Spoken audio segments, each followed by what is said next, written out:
point. I now recognize myself to make an opening statement. I'd like to welcome the members of the Committee on Homeland Security to the 119th Congress, both our new members and those returning.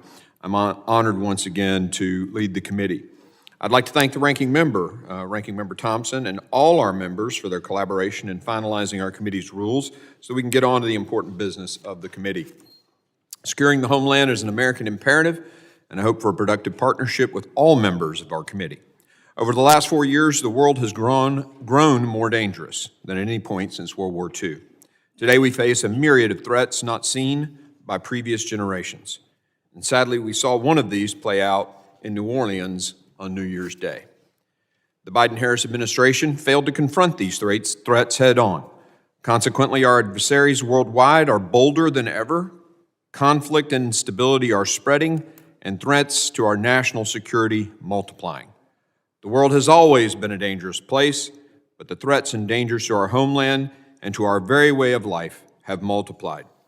In just 4 years, Customs and Border Protection recorded nearly 11 million encounters. The damage done by the nefarious actors in those numbers, nations, cartels, terrorist organizations who use the opportunity of an open border, will take decades to undo. Cybersecurity has increasingly become the battlefield on which America's adversaries undermine our sovereignty and threaten the very services that underpin the everyday lives of Americans. The Chinese Communist Party-affiliated threat actor Volt Typhoon is no longer alone in its dangerous success. For example, Salt Typhoon, even more concerning, has now infiltrated backdoors in major internet service providers and threatened security of telecommunications, as well as other sectors. There's no question that the CCP is strategically pre-positioning itself in the event of escalation in the Indo-Pacific, and we must do all we can to prepare. Our oversight and legislative agenda will tackle both the border and cybersecurity, as well as a significant number of other issues facing our nation.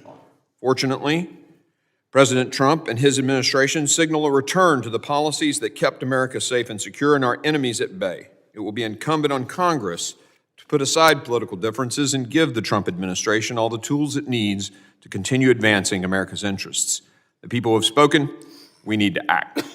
Part of accomplishing this means reforming the Department of Homeland Security into an agency that can protect our homeland against the evolving threats that are now facing our nation. I look to work together in the 119th Congress and look forward to each of you contributing. While we may occasionally disagree on our approach to securing our homeland, that doesn't mean we have to be disagreeable. And we will apply the same rules we have in the last Congress. We will focus on the issue and the policy and the facts and leave any personal attacks alone. I'm excited to get to work. I now recognize the ranking member of the committee, the gentleman from Mississippi, Mr. Thompson, to make an opening statement.